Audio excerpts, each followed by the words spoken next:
Hi, this is All Things Property with me, Zamantungwa Khumalo. Here are 3 things to do before moving into your new home.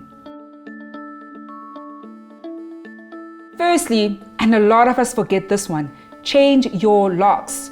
You want to make sure that you and your family are the only people with your set of keys. Secondly, deep clean your home. I know you're probably excited and you can't wait to move in, but sometimes deep cleaning before you move in is actually better than afterwards. And lastly, tackle all the major maintenance tasks.